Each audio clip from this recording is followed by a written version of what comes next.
주님 다시 오실 때까지 찬양하겠습니다.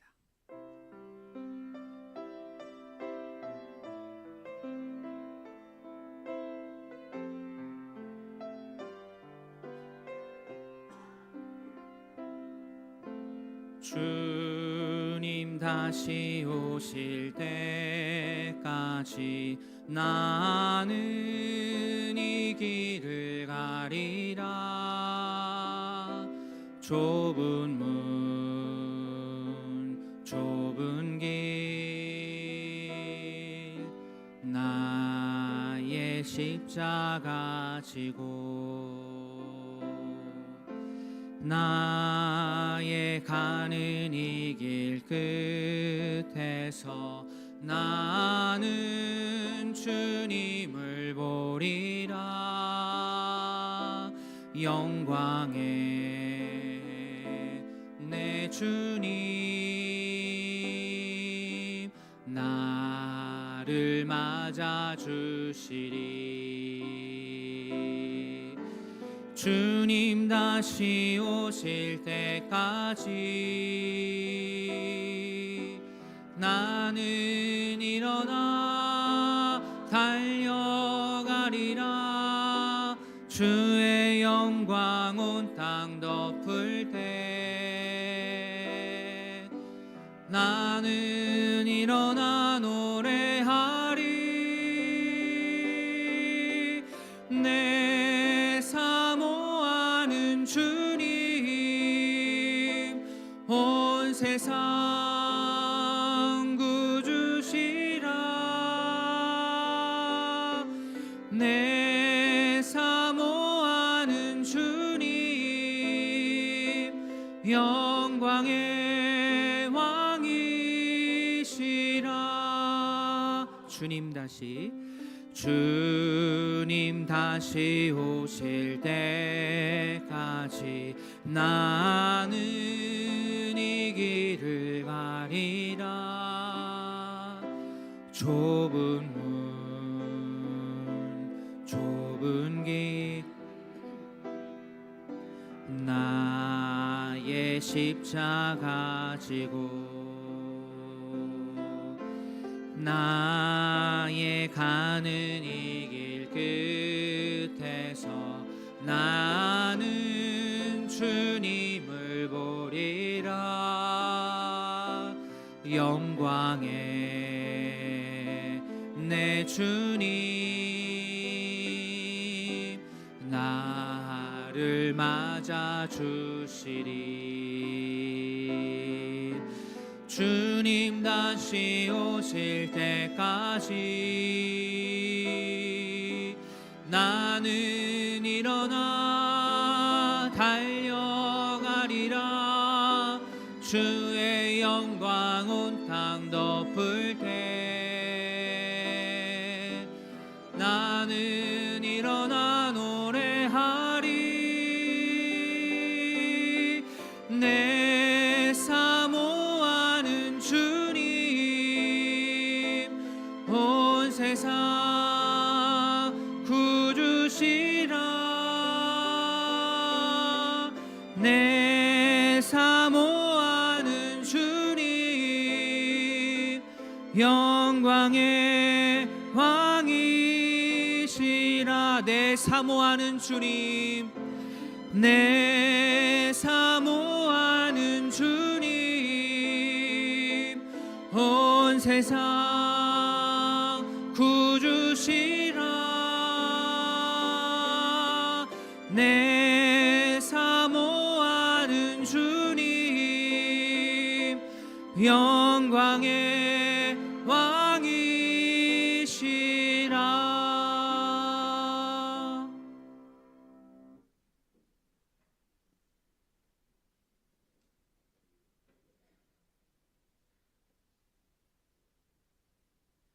묵상기도 하심으로 6월 21일 주일 예배를 하나님께 올려드리겠습니다.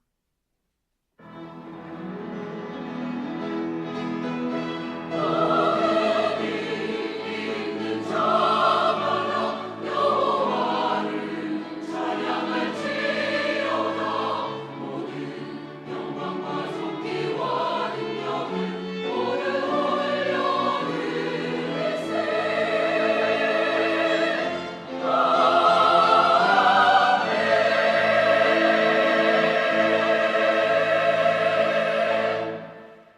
주의 은택으로 한 해를 관시우시니 주의 길에는 기름방울이 떨어지며 들의 초장에도 떨어지니 작은 산들이 기쁨으로 띠를 띄었나이다. 아멘. 한없는 은혜를 베풀어 주시는 하나님 아버지, 기쁨의 날 주 앞에 나와 예배할 수 있도록 모든 환경을 허락하시니 감사합니다. 주의 자녀로 주의 이름 높이 찬양하게 하시고 말씀의 교훈에 따라 우리의 발걸음을 돌아보는 겸손한 성도 되게 하옵소서. 목장마다 교제가 풍성한 복된 주일 되게 하옵소서. 감사드리며 예수님의 이름으로 기도합니다. 아멘. 다 함께 신앙 고백하겠습니다.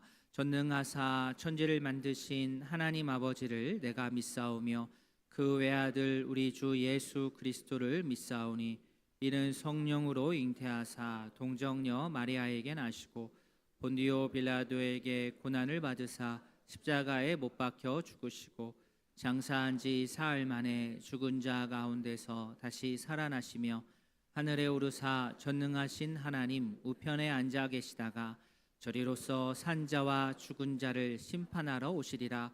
성령을 믿사오며 거룩한 공회와 성도가 서로 교통하는 것과 죄를 사하여 주시는 것과 몸이 다시 사는 것과 영원히 사는 것을 믿사옵나이다. 아멘. 찬송 15장입니다.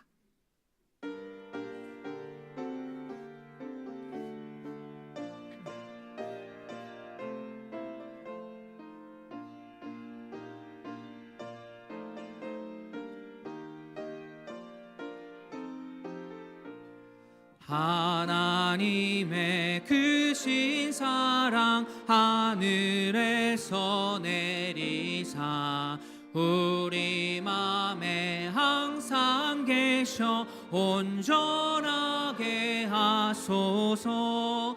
우리 주는 자비하사 사랑 무한하시니 두려워서 떠는 자를 구원하여 주소서. 걱정 근심 많은 자를 성령 감화하시며 복과 은혜 사랑받아 평안하게 하소서. 처음과 끝이 되신 주님 항상 인도하셔서 마귀 유혹받는 것을 속히 끊게 하소서. 전능하신 아버지여 주의 능력 주시고 우리 맘에 임하셔서 떠나가지 마소서. 주께 영광 항상 돌려 천사처럼 섬기며 주의 사랑 영영토록 찬송하게 하소서. 우리들이 거듭나서 흠이 없게 하시고 주의 크신 구원 받아 온전하게 하소서. 영광에서 영광으로 천국까지 이르러 크신 사랑 감격하여 경배하게 하소서. 아멘.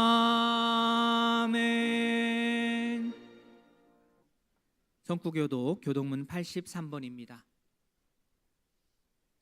주 안에서 항상 기뻐하라. 내가 다시 말하노니 기뻐하라.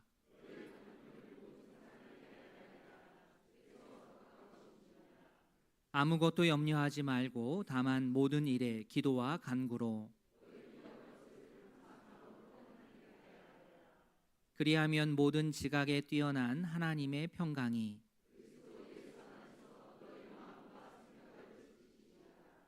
끝으로 형제들아 무엇에든지 참되며 무엇에든지 경건하며 무엇에든지 오르며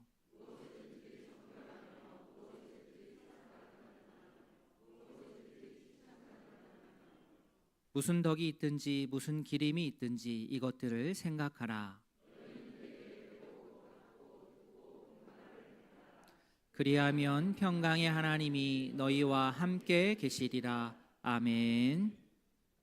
찬송 405장입니다.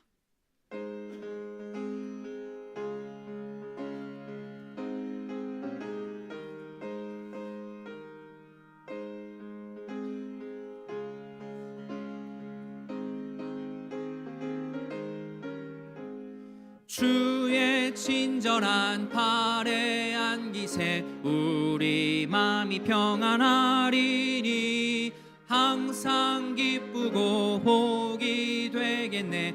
영원하신 팔에 안기세 주의 팔에 그 크신 팔에 안기세 주의 팔에 영원하신 팔에 안기세.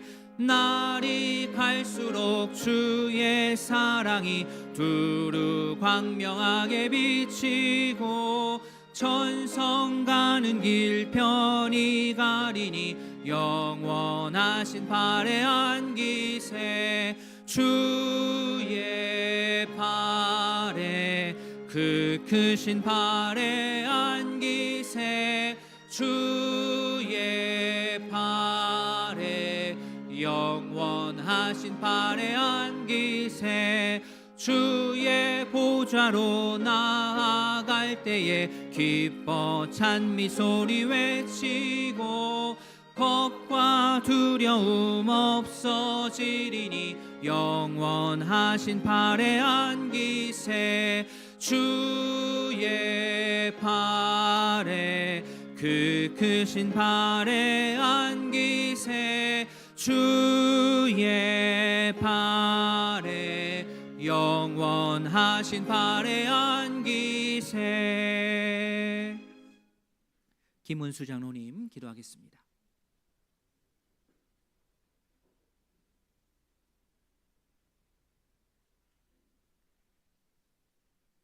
낮에는 구름으로 밤에는 불빛으로 인도하시는 하나님의 은혜를 감사합니다. 때에 따라 하늘문을 여시고 하늘 양식을 내려주시니 저희 삶에 감사가 넘칩니다. 하나님의 은혜로 살면서도 감사보다는 불평과 불만이 싹트고 죄의 복을 손에 쥐고도 입술로 죄를 범하는 어리석음을 용서하여 주옵소서. 주님께 예배드리는 이 시간에 죄를 회개하오니 마음을 정결하게 하여 주시고 주의 자녀로 살아가도록 삶을 지키시고 인도하여 주옵소서. 하나님 아버지, 서로 사랑하는 말씀은 많이 들어 익히 알고 있는 말씀입니다. 주님의 말씀이 저의 마음을 주장하여 아는 것에서 그치지 않고 허물을 용서하고 상한 마음을 안아주는 사랑을 행하는 자녀 되게 하옵소서. 세상에서 억눌린 자, 마음과 몸이 병든 자, 가난한 자들이 우이동 교회에서 천국의 기쁨과 소망을 맛보는 세상과는 다른 공동체 되게 하옵소서. 주님께서도 육신으로 이 세상을 살아가는 동안에 깊은 고뇌로 땀이 땅에 떨어지는 핏방울같이 되도록 겟세마네 동산에서 기도하셨습니다. 피조물인 저희도 발밑이 함정이요 발앞이 절벽이라 어찌할 바를 모를 때가 있으며 때로는 주님의 인도하심에 의심이 들 때도 있습니다. 주님처럼 저희도 하나님의 전능하심을 신뢰하도록 믿음을 붙들어 주옵소서.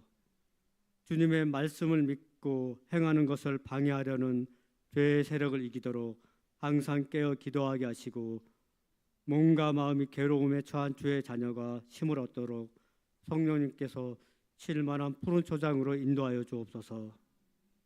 하나님 아버지, 말씀을 전하시는 목사님께 성령 충만하게 하옵소서. 전하시는 말씀을 하나님의 말씀으로 인식하고 받아들여 세상을 살아가는 등불이 되게 하시고 이정표가 되어 갈 길을 잃어버리지 않게 하옵소서. 찬양대가 오늘도 살아계시는 하나님 아버지 말씀의 능력과 선미하심을 찬양드립니다. 기쁘게 받아 주옵소서. 사랑하는 남편이요 아버지의 소천으로 슬픔 가운데 있는 주의 자녀를 부활의 소망과 천국에서 다시 만날 기쁨으로 슬픔을 이겨내게 하시고 말씀과 찬양으로 위로받게 하옵소서. 생업으로 타지에서 생활하는 성도들과 유학과 군 복무 중에 있는 믿음의 자제들이 건강하게 하나님을 섬기며 예배드리도록 은혜 내려 주시옵소서. 이 모든 간구를 사랑하는 예수님의 이름으로 기도드립니다.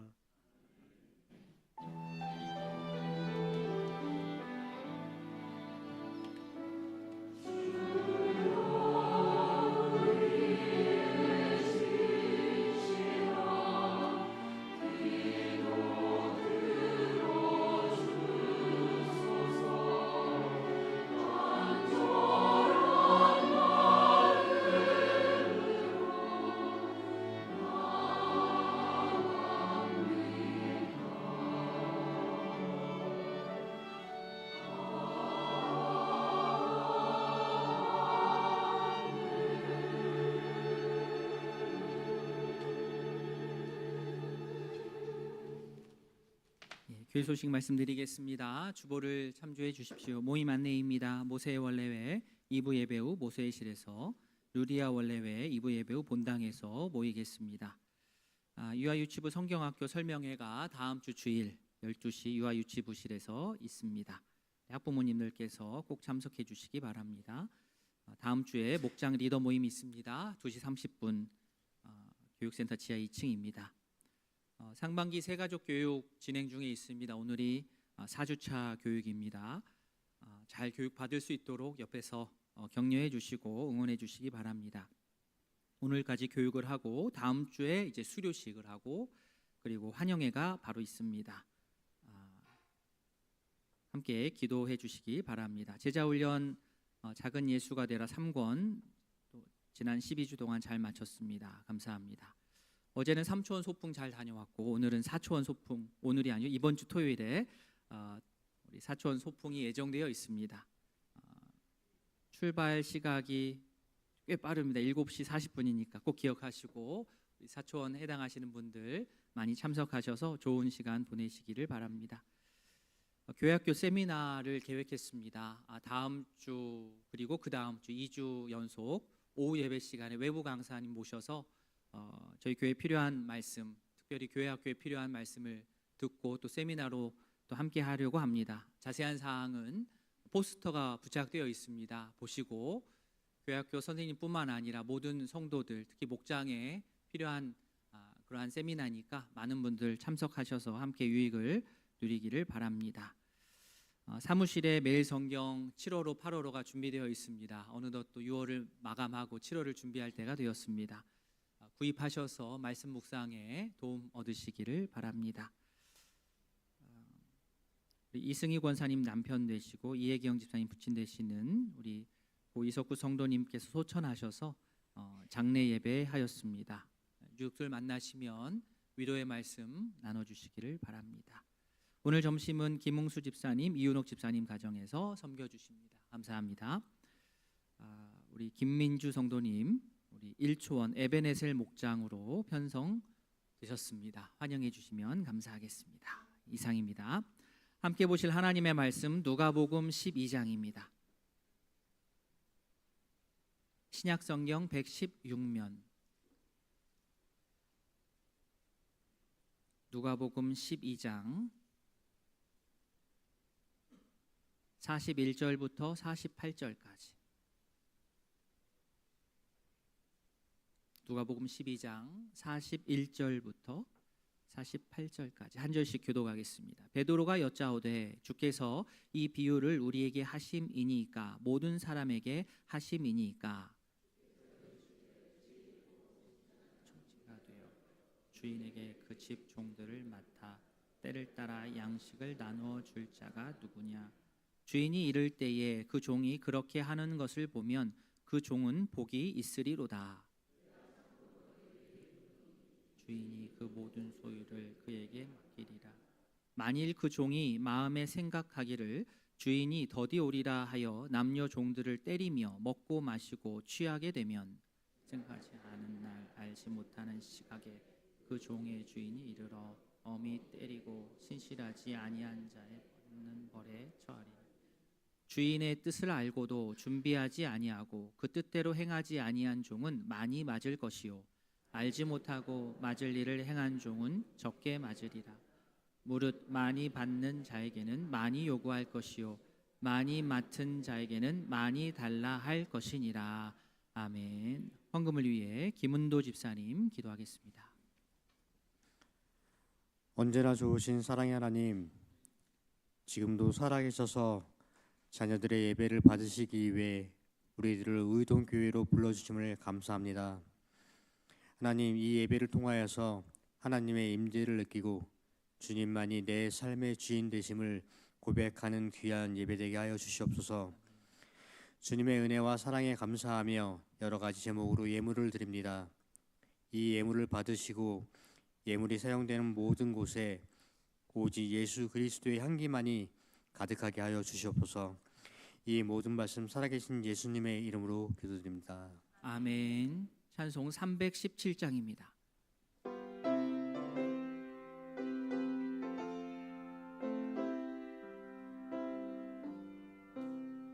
내 주 예수 주신 은혜 한없건만 내 주 앞에 이 적은 것 다 드리니 주 예수여 내 정성을 받으소서. 주 날 위해 보배로운 피 흘리사 그 귀하신 생명까지 다 주시니 내 천한 몸이 생명을 왜 아끼랴. 주 예수께 빚진 것이 한없건만 나 주 위에 드린 것은 참 적으니 주 예수여 너그럽게 보옵소서. 날 위하여 십자가에 피 흘리신 주 예수의 은혜로서 인치시고 내 모든 것 주의 소유 삼으소서. 주 날 위해 그 귀하신 몸 버리사 이 내 몸을 피값으로 사셨으니 내 생명도 주 예수께 바칩니다.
기도하겠습니다. 하나님 아버지, 할렐루야 찬양대와 함께 귀한 찬양을 주님 앞에 올려드렸습니다. 주님께서 은혜로 우리를 초대해 주시는데 그 초대에 응답하여 나아가는 그런 지혜로운 성도로 살 수 있도록 은혜를 베풀어 주시옵소서. 수고하고 무거운 짐진 자들을 부르시는 주님의 음성을 듣고 따라 나서는 복된 주의 백성 되게 하여 주시옵소서.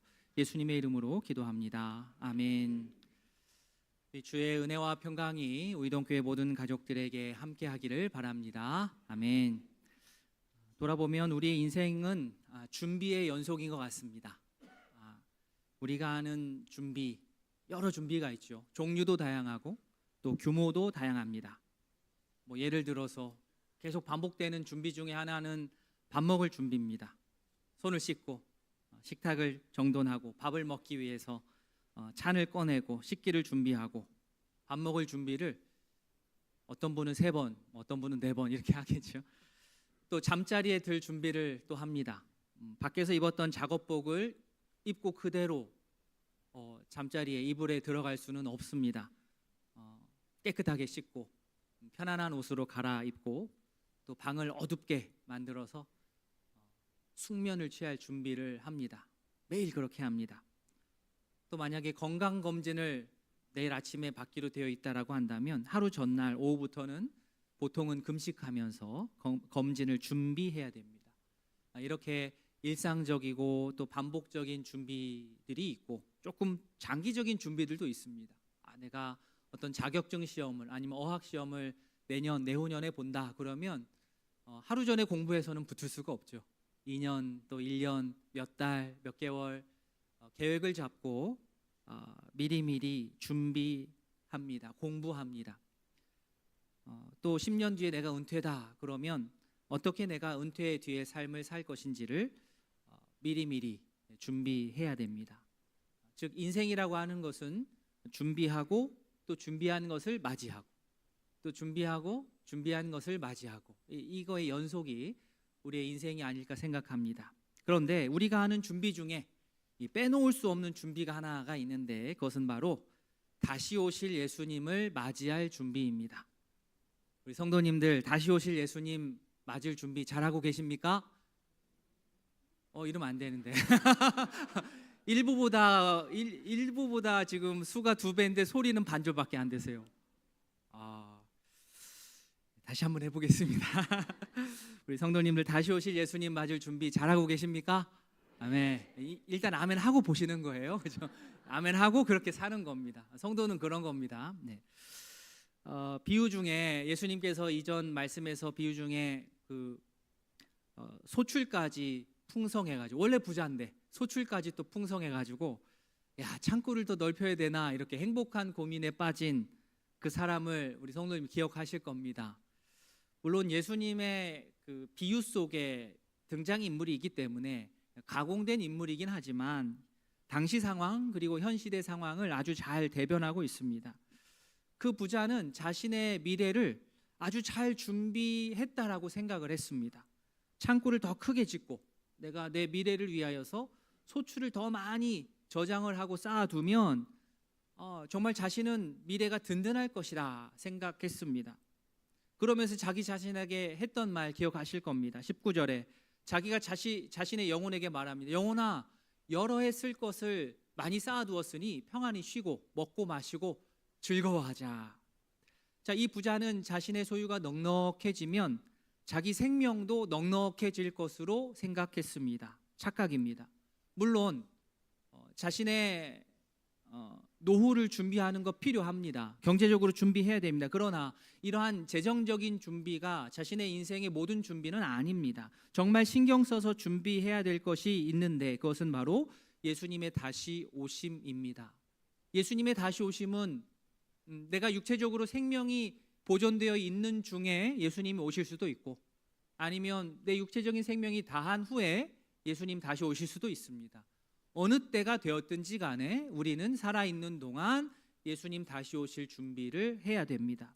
자, 그러면 예수님을 맞이해야 되는데 우리 성도들은 예수님 맞을 준비해야 되는데 어떤 자세를 가져야 되느냐? 35절에 이렇게 나와 있습니다. 같이 읽겠습니다. 허리에 띠를 띠고 등불을 켜고 서 있으라. 예, 이겁니다. 허리에 띠를 띠고 등불을 켜고 서 있으라. 이 이미지, 이 그림을 머릿속에 잘 간직하셨으면 좋겠습니다. 예수님 다시 오시는데 어떻게 내가 어떤 자세로 예수님을 기다릴까? 허리에 띠를 띠고 등불을 켜고 서 있는 것. 자, 먼저 허리에 띠를 띈다라는 것은 우리가 허리를 딱 동여맬 때 어떤 때 동여맵니까? 내가 본격적으로 한번 해보겠다 이럴 때 허리를 딱 조여매지 않습니까? 움직일 준비, 일할 준비, 본격적으로 일할 준비를 하는 그러한 동작입니다. 아무래도 예수님 당시에는 저희보다는 더 긴 옷, 통으로 된 긴 옷을 입었기 때문에 몸을 쓰는 일을 하거나 달릴 때에는 옷이 이렇게 날리지 않도록 허리띠를 딱 동여 매었습니다. 요즘도 그러지 않습니까? 우리 여성분들 중에 긴 머리를 하신 분들도 보통 때는 그죠? 묶지 않다가 머리끈을 이렇게 가지고 다니다가 언제 딱 머리를 묶잖아요, 그죠? 본격적으로 맛있는 음식을 먹어야 될 때 이 맛있는 음식에 이 머리카락이 방해되는 게 너무 신경 쓰이죠. 머리끈으로 질끈 묶고 공격적으로 맛있는 음식을 먹습니다. 운동할 때도 마찬가지입니다. 아무리 아침에 내가 고데기로 예쁘게 하고 나왔어도 운동할 때는 이게 걸리적거리죠. 운동 제대로 하려면 운동하기 편한 옷으로 갈아입고 머리 질끈 묶고 고정합니다. 그러니까 어떤 목적을 위해 내가 즉시 움직일 수 있도록 기동력을 갖춘 상태, 그게 허리띠를 딱 한 상태입니다. 첫 번째가 허리띠라면 두 번째는 등불입니다. 등불은 사실 이렇게 환한 낮에는 크게 필요는 없습니다. 그런데 문제는 지구상에 사는 우리가 백야인 어떤 지역이 아닌 이상 항상 밤이 온다는 겁니다. 밤이 좀 길고 짧고는 있을지 몰라도 여튼 밤은 옵니다. 제가 부교육자로 사역할 때 어떤 교회에서는 그 교역자들 공통 운동이 산악자전거였습니다. 산악자전거. 그래서 암묵적으로 그 교회 부목사로 부교육자로 부임을 하면 산악자전거를 준비를 해야 되고요. 위에서 신호가 딱 떨어지면 자전거 가지고 집합해서 자전거 훈련을 했습니다. 운동하는 게 참 좋죠. 운동하는 게 왜 나쁘겠습니까마는 아무래도 이제 부목사 때는 이제 자발성이 떨어지다 보니까 자전거 별로 안 좋아해도 타는 거예요. 그런데 이 자전거만 사면 되는 줄 알았어요, 저는 처음에. 근데 왜 들어가는 게 그렇게 많은지 모르겠습니다. 자전거를 타는데 자전거만 필요한 게 아니더라고요. 정말 부수적인 용품들이 정말 많이 필요했습니다. 그 중에 하나가 뭐냐면 등불, 플래시였습니다. 이것도 따로 사서 붙여야 돼요. 근데 제 생각에는 뭐 자전거는 이렇게 해 있을 때 타면 되는 거지. 왜 이 플래시를 부착하라고 하실까? 그래서 처음에는 안 부착했습니다. 그런데 제 생각과는 달리 그분들은 저녁에도 자전거를 타시더라고요. 이 등불을 제대로 제가 준비를 못 해가지고 그 상태에서 저녁을 맞았다가 진짜 논두렁에 빠져서 큰일 날 뻔 알았습니다. 안 보여요. 진짜 안 보여요. 큰일. 앞이 안 보이니까 정말 위험했습니다. 오늘 말씀의 등불, 밤에 알 수 없는 시점, 그 시점을 기다리는 도구입니다. 낮 시간엔 필요 없죠. 그런데 언젠가는 밤이 분명히 오니까 그때는 꼭 필요한 도구가 등불이었습니다. 등불을 가지고 밤중에도 깨어 있어라. 예수님이 이 땅에 다시 오시는 날까지 제자라고 한다면 예수님을 다시 오시는 그날까지 예수님을 맞이하는 자세로서 이 두 가지입니다. 도구로서 설명을 하셨죠. 허리를 동이고 등불을 켜놓는 것. 마치 비상대기조처럼 출동 명령을 기다리면서 일과 시간이 끝났음에도 불구하고 편한 옷으로 갈아입지 않고 군복을 입은 채 군장 쌓아놓고 대기하면서 그죠? 출동 명령이 떨어질지 모른다라는 생각으로 대기하는 그 병력들과 같습니다. 물론 과도한 긴장으로 우리의 일상생활이 다 무너진다는 것, 그것 또한 바람직하지 않습니다. 예수님이 다시 오시는 그날을 우리가 준비하는 바람직한 자세는 깨어 있되 우리에게 주어진 일상생활을 성실하게 잘 감당하는 겁니다. 이 두 가지를 동시에 잘 해야 됩니다. 늘 허리를 동이고 등불을 켜는 그렇게 준비된 예수님의 제자가 모두 될 수 있기를 진심으로 바랍니다. 아멘. 사실 예수님께서 하시고자 하는 말은 이 한 문장으로 다 끝난 겁니다. 허리를 동이고 등불을 켜라. 그런데 이 말씀이 너무나도 중요하니까 이 주제가 너무나도 제자들에게 중요하니까 예수님께서는 이후에 무려 3가지 비유를 더하시면서 같은 주제인데 다른 3개의 비유를 통해서 어떻게 제자로서 허리를 동이고 등불을 켠 자세로 살 것인지를 많은 무리들에게 그리고 제자들에게 우리들에게 교훈하셨습니다. 자, 첫 번째, 제자는 예수님 다시 오시는 것을 첫 번째 비유 어떤 자세로 준비해야 되느냐 36절 말씀입니다. 같이 읽겠습니다. 너희는 마치 그 주인이 혼인집에서 돌아와 문을 두드리면 곧 열어주려고 기다리는 사람과 같이 되라. 예. 자, 한국말이 어렵긴 한데 뒤쪽입니다. 그죠? 뒤쪽. 문을 두드리면 열어주려고 기다리려고 하는 사람처럼 되어 있는 것. 이게 예수님 다시 오시는 것을 잘 준비하는 사람의 자세입니다. 자, 비유 속의 비유에 나오는 종은 예수님의 제자들이고 주인은 예수님입니다. 자, 주인이 혼인집에 갔습니다. 혼인집에 다녀온다고 하는데 얼핏 보면 뭐 결혼식이 있어서 하객으로 다녀온 것일 수도 있지만 여기서는 이 집 주인이 곧 결혼식의 주인공 신랑입니다. 집주인 신랑이 결혼식하고 집으로 돌아온다, 이 배경입니다. 지금 한국에서 결혼식 하면 교회에서도 많이 하지만 결혼식장에서 대부분 편의상 많이 하지 않습니까? 요즘 결혼식장에서는 결혼할 시간을 넉넉하게 주지 않습니다. 보통 40분 주는 것 같아요. 40분. 근데 사진 찍는데 20분 걸려요. 그래서 본식은 20분입니다. 20분. 15분, 20분. 그러나 예수님 당시 그리고 그 지역에서 혼인잔치는 저희처럼 뭐 20분, 40분 그러지 않죠. 하루 종일, 아니 며칠, 분위기 좋으면 더 길게 연장. 결혼 예식이 이렇게 잔치가 오래 지속되는 것은 그 잔치 주최 측한테도 매우 고무적인 일입니다. 사람들이 즐기고 있고 또 충분히 축하한다는 일이기 때문에 결혼 예식이 이렇게 길어지고 잔치가 길어지는 것은 나쁜 일이 아니었습니다. 그런데 여기서 중요한 것은 결혼식을 마친 이 신랑 주인이 자기 집으로 돌아오는데 언제 잔치가 딱 끝나서 돌아올지를 집에서 대기하고 있는 종이 분명하게 그 때를 모른다는 사실입니다.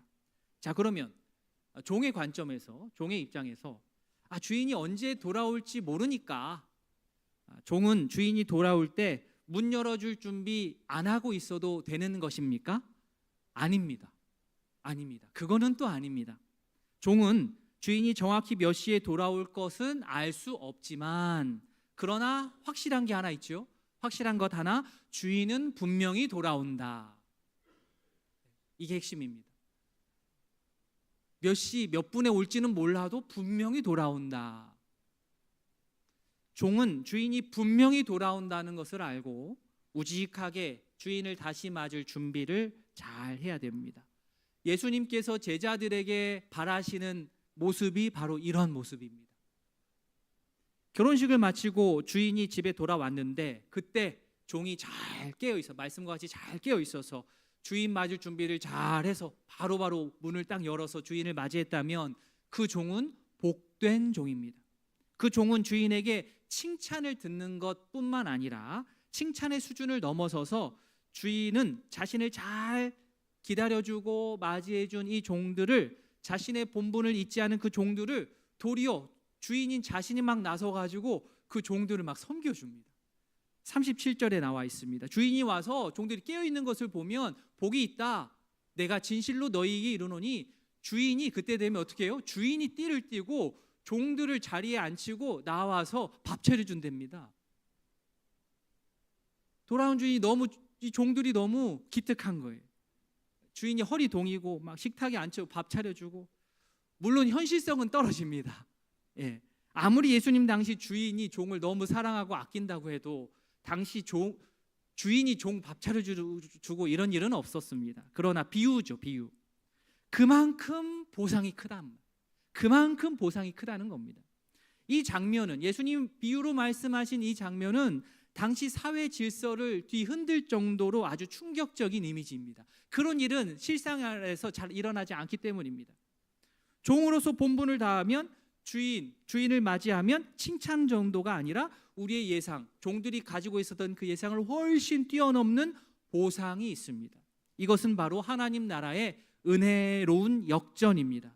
충성된 종은 칭찬받는 데서 그치지 않고 주인과 동등하게 대우받고 주인의 잔치에 참여하는 자로 승급하게 됩니다. 혼인잔치가 너무 늦게 끝나서 혹 주인이 오늘 본문엔 2경에나 3경에나 집에 들어왔는데도 끝까지 이 종이 주인을 잘 기다리고 있었다면 그 종은 복되다라고 칭찬받습니다. 38절에 나오는 2경, 요즘으로 하면 저녁 10시부터 새벽 2시까지입니다. 3경, 새벽 2시부터 새벽 6시까지입니다. 이 둘 합치면, 그죠? 2경, 3경까지 합쳐 있다라고 하면 이건 뭐 거의 야간 근무 아닙니까? 8시간 나오는데, 군에서든 직장에서든 야간 근무, 경계 근무, 불침번 등 서보신 분들 느끼실 겁니다. 너무나도 중요한 야간 근무인 거는 맞습니다. 그런데 시간인지라 그때 자칫 방심하기 쉬운 그 시간대가 바로 이 시간대입니다. 저녁 10시부터 새벽 6시까지. 이 말씀은 주님이 종들이 생각했던 것보다는 약간 지연되게 도착하는 것을 전제로 한 그러한 비유입니다. 문제는 그런데 주인이 늦게 오는 이 지연이 문제가 아니고 지연 때문에 제자가 방심하는 게 문제입니다. 여기 핵심은 그겁니다. 즉 기다림이 길어질 때 종이 가지고 있었던, 제자가 가지고 있는 믿음의 진짜 상태가 그때 드러납니다. 처음에는 어느 누구도 다 잘 깨어 있을 수 있습니다. 그러나 시간이 지나고 주인이 늦는 것처럼 보일 때, 그때까지 끝까지 기다리는 종이 진짜 충성된 종입니다. 예수님은 제자들이, 그리고 이 자리에 있는 우리 모두가 그 정도로 깨어 있는 충성된 종이 되기를 바라고 계십니다. 주인을 기다리는 종에 한번 우리를 대입해 보겠습니다. 감정이입을 해 보겠습니다. 자, 주인이 나갔습니다. 다시 분명히 돌아온다고는 했는데 이 주인이 다시 돌아온다는 사실을 잘 알고 주인이 돌아왔을 때 잘 준비해서 맞이하면 칭찬 정도가 아니라 주인의 식탁에 참여하는 정도로, 주인이 나를 도리어 섬기는 정도로, 내가 주인급이 되어서 같이 교제를 나누는 정도로 이 엄청난 보상이 기다리고 있다는 사실을 안다면, 실제 주인이 와서 그렇게 나에게 보상을 한다는 사실을 100% 믿는다고 한다면 기다리시겠습니까? 안 기다리시겠습니까? 기다릴 것 같습니다. 이게 진짜 확실하다면, 내가 이 사실을 믿는다면 기다릴 것 같습니다. 감이 잘 안 오신다면 이제 투자로 생각해 보겠습니다. 예입니다. 예. 내가 여기에 내가 투자를 하면 200% 300% 수익이 난다는 것, 물론 그 현실에서는 없지만 가정에서 있다고 한다면 성도님들 투자하시겠습니까? 안 하시겠습니까? 헌금하시겠습니까? 투자하셔야죠. 100% 200% 준다는데, 물론 안 한 사람이 있어요. 그죠? 모든 게 다 이제 귀찮거나 아니면 너무 우울해서 그 생각도 안 나거나 아니면 너무 자기 자신에게 부여해서 창고가 너무 많아서 이거 안 해도 되거나, 그런 소수를 제외하고는 사실은 왜 안 합니까? 왜 안 합니까? 정당한 방법이라면 저라면 투자할 수 있다라 생각합니다. 그게 확실한 보상이라고 한다면. 마찬가지로, 그죠? 예수님께서 분명 다시 오셔서 잘 깨어 충성되게 기다린 종을 절대 모른 척하지 않으시고 가벼운 칭찬 정도 하고 끝나는 것이 아니라 주인의 식탁에 참여하게 하고 초대하시고 주인께서 직접 음식을 만들어 주시고 이것으로 대표되는 그 어마무시한 구원의 풍성함을 주신다는 게 너무나 확실하다면 이거 깨어 기다릴 만한 일입니다. 예수님 보시기에 충성된 종이 되셨으면 좋겠습니다. 그리 되어서 주인이신 예수님께서 언제 다시 오시더라도 주님을 맞을 상태로 일상을 잘 꾸려 나아가는 진실된 예수님의 제자가 다 될 수 있기를 바랍니다. 제자에 대해서 여러 가지로 정의를 내릴 수 있지만 오늘 본문을 기준으로 제자를 정의 내린다면 제자는 잘 기다리는 사람입니다. 제자는 잘 기다리는 사람. 조급하면 제자 못해요. 깨어 기다리고 순종하여 기다리고 맡겨진 자리에서 충성하며 기다리는 자, 그 자가 예수님께서 바라시는 제자의 모습입니다. 잘 기다리는 예수님의 제자로 우리 모두 살아가기를 바랍니다. 아멘. 자, 이게 첫 번째고요. 두 번째, 예수님께서 계속해서 제자들에게 다시 오실 예수님 어떤 자세로 맞이해야 되느냐? 두 번째 비유 39절입니다. 같이 읽겠습니다. 너희도 아는 바니 집주인이 만일 도둑이 어느 때에 이를 줄 알았더라면 그 집을 뚫지 못하게 하였으리라. 자, 두 번째 비유에서 제자를 뜻하는 자는 누굽니까? 이게 비유하고 현실하고 연결을 해야 되죠. 이 비유에서 나타나는 인물 중에 제자들하고 연결되는 인물은 누구겠습니까? 가정집 주인, 그죠? 도둑을 대비하는 가정집 주인이 곧 제자로 연결이 되는 겁니다. 그렇다고 도둑이 예수님은 아닙니다. 예, 여기서 중심은 도둑이 오는 방식이에요. 도둑이 오는 방식. 예수님께서 마치 도둑은 아니신데 오시는 방법이 마치 도둑이 집에 들어가듯 집주인에게 알리지 않고 은밀하게 예고 없이 예측할 수 없는 그때에 다시 오십니다. 그러니 그렇다고 한다면, 도둑이 오는 방식을 안다면, 예수님이 이 땅에 다시 오시는 방식을 안다면 집주인은, 제자는 어떻게 준비해야 되겠습니까? 예고 없이 오는 도둑을 막기 위해 예측을 하면 안 돼요. 예측하면 안 됩니다. 평소에 깨어서 집을 지키듯 예수님께서 다시 오시는 그날을 준비해야 됩니다. 언제 오실 수 있다, 언제든 오실 수 있다 생각하고, 오늘 오후에 오실 수도 있고 내일 오실 수도 있고 한 달 뒤에 오실 수도 있고 2년 뒤에 오실 수도 있다라는 생각을 가지고 평소에 대비하며 살아가야 됩니다. 평소에 깨어 있어야 됩니다.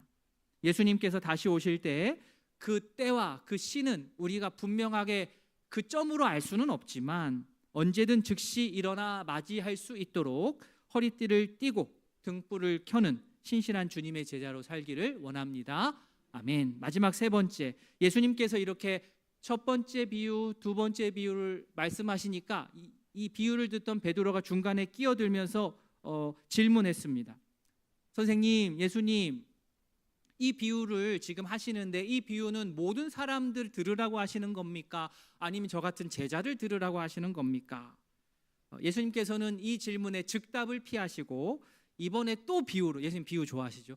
또 비유로 제자들, 특히 베드로에게 교훈하셨습니다. 이 비유 누구한테 해당합니까? 질문하니까 예수님께서 야야, 그게 중요한 게 아니고 비유를 듣고 있는 너는 어떤 종인가를 먼저 생각해봐, 이렇게 말씀하셨습니다. 이 비유를 통해서, 세 번째 들려질 이 비유를 통해서 질문한 베드로가 자신을 한번 점검하기를 바라셨습니다. 자, 예수님 다시 오시는 것, 맞이할 것 말씀하시면서 하셨던 세 번째 비유는 우리가 많이 교회에서 말하는 청지기, 이 청지기 비유입니다. 42절, 43절입니다. 우리 42절 같이 읽겠습니다. 주께서 이르시되 지혜 있고 진실한 청지기가 되어 주인에게 그 집 종들을 맡아 때를 따라 양식을 나누어 줄 자가 누구냐? 주인이 이를 때에 그 종이 그렇게 하는 것을 보면 그 종은 복이 있으리로다. 아멘. 자, 여기서 청지기는 그냥 일주일 고용된 단기 알바생이 아닙니다. 오랫동안 같이 손발을 맞춰서 이제는 어느 정도 급이 있어서 주인이 자리에 없어도 좀 일을 맡길 수 있을 정도, 주인의 집을 관리하고 다른 종들까지 관리하면서 그들에게 양식을 나눠줄 그러한 책임을 맡은 자가 오늘 비유의 청지기입니다. 주인이 집에 없을 때 주인에게 위임받은 권한을 가지고 주인이 했던 일을 대신하는 자가 청지기입니다. 예수님께서 다시 오시는 그날을 준비하는 바람직한 자세가 바로 오늘 본문에 나온 이 청지기의 자세입니다. 주인이 맡겨주신 그 범위 그리고 그 권한을 분명하게 먼저 알아야 되겠죠. 청지기로서 무슨 일을 해야 될지. 주인의 뜻 아래에서 주인이 다시 오시는 그날까지 그 일을 멈추지 않고 게으르지 않게 충성하게 감당하는 것, 그게 청지기의 자세입니다. 주인이 뭘 맡겼는지, 나의 권한이 어디까지인지를 알아야 돼요. 그리고 성실하게 감당해야 됩니다. 자, 42절 보시면 청지기는 청지기인데 그 앞에 두 가지 꾸민 말이 있습니다. 어떤 청지기입니까? 지혜 있고 진실한. 지혜 있고 진실한 두 가지입니다. 꼭 기억하십시오. 자, 예수님께서 비유에서 말씀하신 청지기는 이 두 가지 요소를 갖추고 있어야 됩니다. 지혜와 진실함. 주인이 인정하는, 주님이 인정하신 청지기는 이 둘을 늘 가지고 있습니다. 자, 청지기의 첫 번째 자격, 지혜입니다. 지혜가 있어야 됩니다. 지혜, 분별력, 슬기롭고 상황 판단 잘하는 겁니다. 주인의 뜻이 무엇인지를 파악합니다. 압니다. 적절할 때 적절하게 행동하는 사람, 지혜로운 자입니다.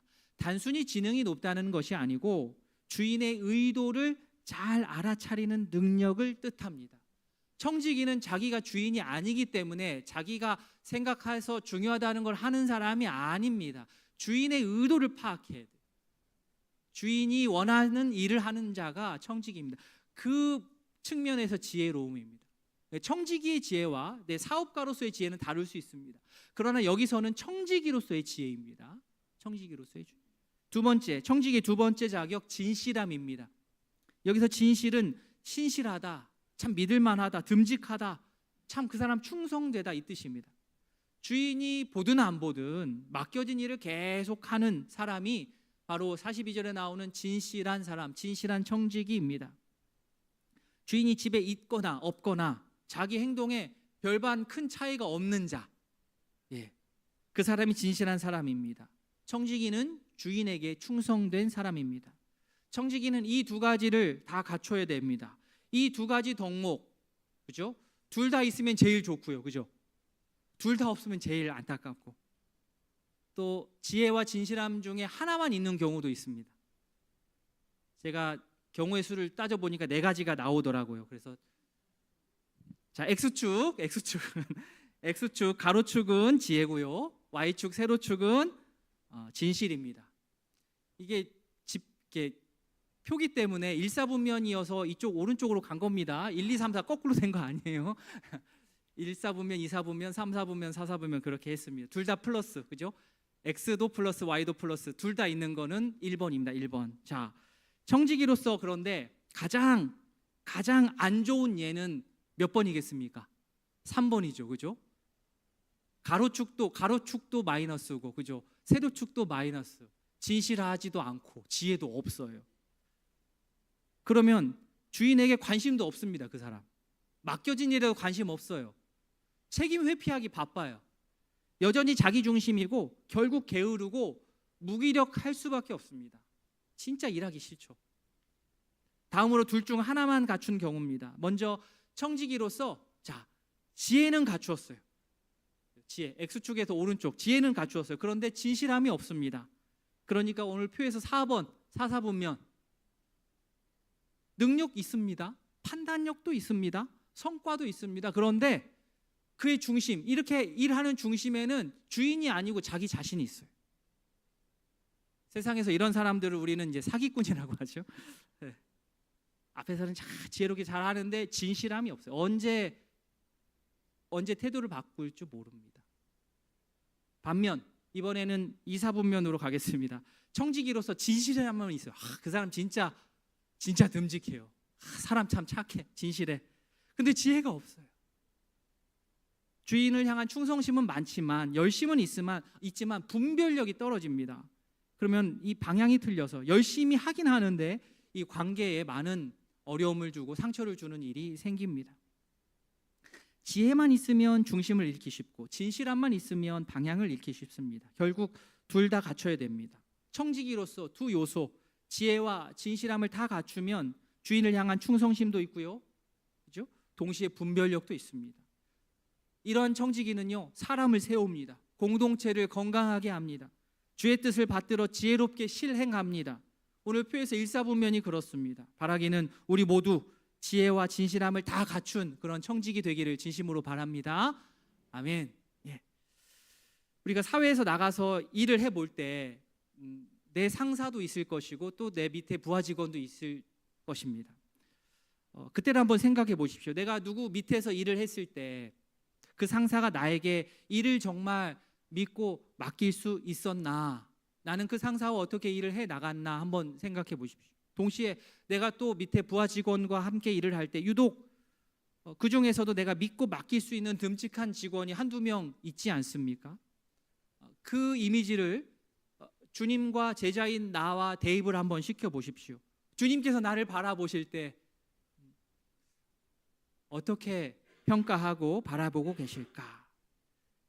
오늘 말씀에서 나온 것처럼 지혜와 진실함을 겸비한 청직이라고 한다면 주님께서는 더한 것들을 맡기세요. 주님의 모든 소유, 44절 나오듯이 주님의 모든 소유를 그에게 맡길 겁니다. 이 청지기의 원리가 그렇습니다.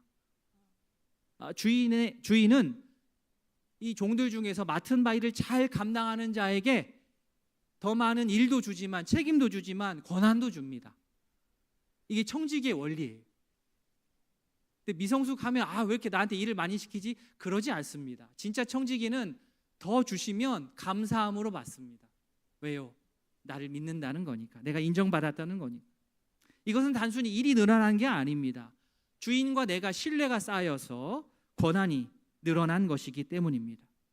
그렇게 되면 점점 더 하나님 나라에서 주님의 보상과 상급은 이렇게 주님의 사역에 우리가 동참하게 되는 것, 더 깊게, 더 넓게 동참하는 그 길로 가게 됩니다. 이것이야말로 정말로 고급 보상입니다. 자, 이쪽 이렇게 지혜롭고 진실되게 잘하는 청지기가 있는 반면 그렇지 못한 경우도 있겠죠. 아까 말씀드린 3번 지혜도 없고 그죠? 진실하지도 않은 그 사람의 예가 오늘 45절에 나옵니다. 45절 같이 읽겠습니다. 만일 그 종이 마음에 생각하기를 주인이 더디 오리라 하여 남녀 종들을 때리며 먹고 마시고 취하게 되면 지혜와 진실이 없는 자들, 청지기가 간이 밖으로 나와버렸어요. 주인이 없다고 진실하지도 않아요. 충성되지도 않아요. 그리고 머리가 아니죠. 이거 그런 말 안 해요. 지혜롭지가 않아서 주인 금방 다시 돌아오지 않아. 교만한 거죠. 교만이 하늘을 찔러가지고 아나무인 주인한테는 충성하지 않으면서 밑에 사람들은 엄청 갈구는 거죠. 밑에 종들 함부로 대하고 때리고 혼자 먹고 마시고 취해 있는 경우 아슬아슬합니다. 왜 그렇습니까? 주인은 분명히 다시 돌아오기 때문입니다. 다시 돌아온 주인이 이 모습을 그냥 오냐오냐 하고 넘기겠습니까? 절대 그렇지 않습니다. 앞에 비유에 나온 것처럼 예상보다 늦게 도착한 혼인잔치 마치고 돌아온 신랑처럼 집에 몰래 침입하는 도둑이 들어오는 그 방식처럼 생각하지 않은 날, 생각하지 않은 그 시에 딱 들어와서 엄히 때리고 신실하지 않은 자들이 받을 벌을 그들에게 분명하게 내리실 것입니다. 이 청지기가 이렇게까지 크게 혼나는 이유는 그 청지기가 분명하게 주인의 뜻을 알고 있었기 때문입니다. 알면서 이렇게 행동했다라고 하는 게 더 문제입니다. 이는 연약함, 인간으로서 연약함, 실수가 아닙니다. 의식적으로 주인의 뜻을 거부하면서 방탕하게 행하기로 선택한 겁니다. 47절 주인의 뜻을 알고도 모르는 게 아닙니다. 알고도 준비하지 아니하고 그 뜻대로 행하지 아니한 종은 많이 맞을 것이다. 몰라서 못하면 정상참작됩니다. 그러나 알고 이랬다면 봐줄 수 없습니다. 더 큰 책임을 물을 수밖에 없습니다. 예수님께서 이 세 번째 청지기 비유를 특별히 베드로에게 하신 이유가 무엇이겠습니까? 예수님의 이 모든 말씀, 모든 비유는 모든 사람들에게 주는 말씀이지만 특별히 예수님 곁에 근거리에 있는 제자들에게는 이 비유가 더 강하게, 더 진하게 적용이 된다는 겁니다. 예수님의 제자인 우리들에게도 더 진하게 적용이 된다는 겁니다. 제자와 무리는 같을 수가 없습니다. 주님은 많이 받은 자에게 많이 요구하십니다. 많이 맡은 자에게는 많이 달라고 하실 것입니다. 그러기에 먼저 믿은 우리, 예수님의 제자가 된 우리 정말 정신 바짝 차리고 거룩한 부담감을 느끼면서 더 큰 책임으로 주님 다시 오시는 그날까지 우리에게 맡겨주신 이 귀한 사명들을 지혜롭고도 성실하게, 신실하게 잘 감당해 나가기를 원합니다. 예수님의 세 번째 비유 역시 예수님 다시 오심을 제자가 어떻게 준비해야 되느냐, 그 주제였습니다. 예수님 다시 오실 것, 주님 다시 올 것 분명 알면서도 아유 나 몰라 배째라 하면서 막 나가는 청지기 분명 혼납니다. 심판에 처합니다. 그런 청지기의 모습 본받지 마시고 지혜롭고 진실한 청지기의 모습을 본받으십시오. 주인에게 충성되고 종들에게 너그러운 지혜롭고 진실한 청지기가 되어 주님으로부터 복이 있을 것이라 칭찬받는 우이동교회 모든 가족 되기를 바랍니다.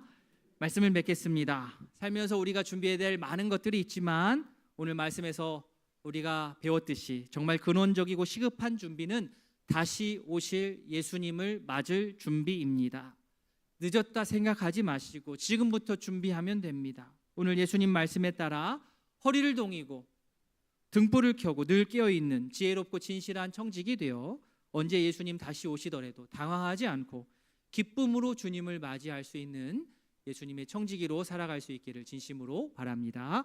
아멘. 말씀을 기억하면서 우리 눈을 감으시고 잠시 돌아보면서 기도하는 시간 갖도록 하겠습니다.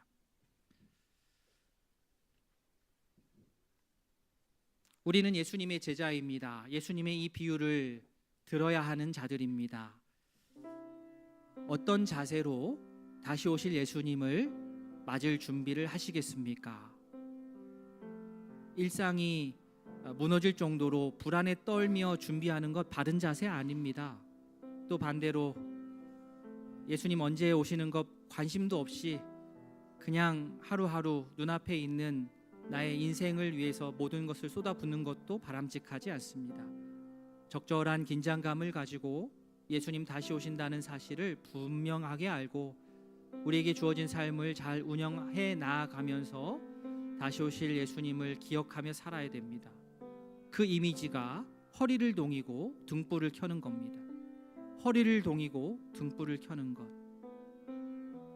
처음에는 잘 기다립니다. 그러나 좀 늦는다 싶을 때 우리의 마음이 풀어질 수 있는데 그때 갈라집니다. 바라기는 늘 깨어서 하나님 내가 늘 깨어서 다시 오실 예수님을 맞이할 준비를 잘하는 그런 자가 되기를 원합니다. 지혜롭고 진실함 이 모두 다 갖춘 청직이 되어 주님께서 우리에게 맡겨주시는 것으로 잘 활용하고 예수님 다시 오셨을 때 그것 보여드릴 수 있는 주님께서 나를 믿고 더 많이 맡겨주실 수 있는 제자 되도록 힘쓰겠습니다.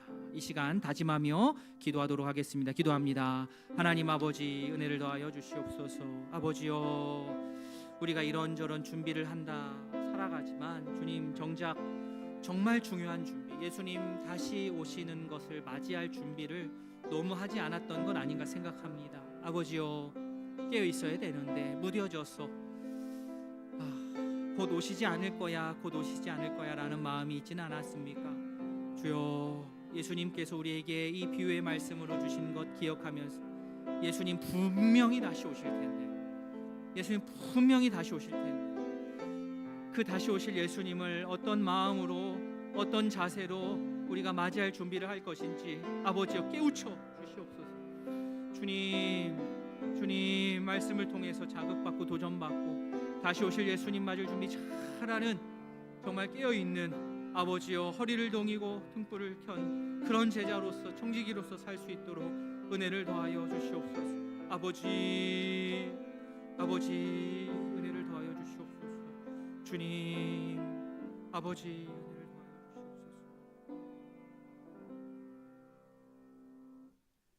하나님 아버지 오늘 예수님의 비유의 말씀들을 통하여서 예수님께서 다시 오신 그날 어떻게 맞이해야 될지 우리의 태도와 우리의 마음가짐을 점검하였습니다.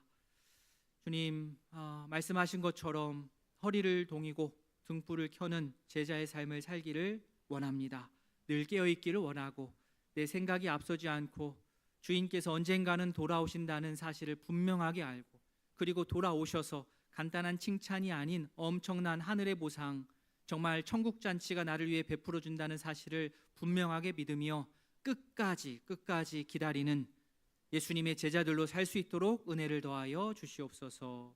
청지기에게 요구되는 것이 많겠지만 그 중에 핵심은 지혜로움과 진실함입니다. 바라기는 이 두 가지가 우리 모두에게 있기를 원합니다. 지혜롭고 진실하여서 예수님 다시 오시는 그날까지 이 땅에서 맡겨주신 일들 성실하게 지혜롭게 주인의 뜻을 잘 받들어서 잘 감당하는 주의 백성들 다 될 수 있도록, 의동교회 될 수 있도록 주님 함께하여 주시옵소서. 예수님의 이름으로 기도합니다. 아멘.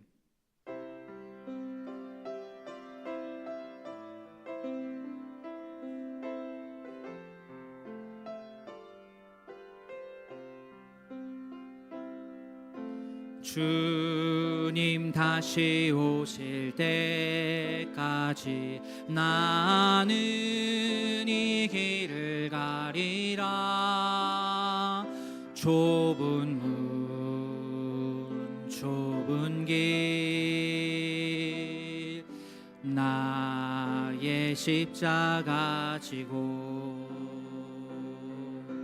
나의 가는 이 길 끝에서 나는 주님을 보리라.